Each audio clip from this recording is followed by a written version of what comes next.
ഇടുക്കിയിലെ കോട്ടയം കുമളി ഹൈവേ റോഡിലൂടെ ലോങ് ഡ്രൈവൊക്കെ ചെയ്ത് തളർന്നു വരുമ്പോൾ കുട്ടിക്കാനത്ത് റോഡ് സൈഡിലൊരു വെള്ളച്ചാട്ടം. ഏറ്റവുമൊക്കെ കയറി വളവ് തിരിഞ്ഞ് ചെന്നെത്തുന്നത് കണ്ണിന് കുളിർമ നൽകുന്ന നല്ലൊരു വെള്ളച്ചാട്ടത്തിൻ്റെ അരികിൽ. ഇതുവഴി പോകുന്ന ഒരാളും ഇവിടെ നിർത്താതെ പോകുമെന്ന് എനിക്ക് തോന്നുന്നില്ല. ഇതൊരു ഐഡിയൽ സ്പോട്ടാണ്. ലോങ് ഡ്രൈവൊക്കെ കഴിഞ്ഞ് ഒന്ന് സ്ട്രെച്ച് ചെയ്യാനും നമുക്കൊന്ന് റിഫ്രഷ്മെൻ്റ് ആകാനും ഒക്കെ പറ്റിയൊരു സ്ഥലം. അടുത്ത് ചെറിയ ചെറിയ കടകളൊക്കെ ഉണ്ട്. വേണമെങ്കിൽ നമ്മുടെ സ്വന്തം വാഹനത്തിൽ ഇരുന്നു കൊണ്ട് തന്നെ ഒരു ചെറിയൊരു ചായയൊക്കെ കുടിച്ച് ഈ വെള്ളച്ചാട്ടം കാണാം. മഴക്കാലത്താണ് വരുന്നതെങ്കിൽ, അല്ലെങ്കിൽ ഇച്ചിരി ഫോഗൊക്കെ ഉള്ള സമയത്താണ് വരുന്നതെങ്കിൽ വെള്ളം വളരെ കൂടുതലായിരിക്കും. അപ്പോഴുള്ള വൈബ് വേറെ ഒന്ന് തന്നെയെന്നാണ് ഇവിടെ പറയുന്നത്. ഇത് താഴെ നിന്ന് നോക്കുമ്പോൾ ചെറിയൊരു വെള്ളച്ചാട്ടമാണെന്ന് തോന്നുമെങ്കിലും ഇത് അത്യാവശ്യം ലോങ് ആയിട്ടുള്ള വെള്ളച്ചാട്ടമാണ്.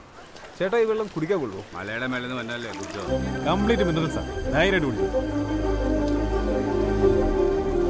അതെ, ചാർലി മൂവിയിലെ സെയിം വെള്ളച്ചാട്ടം.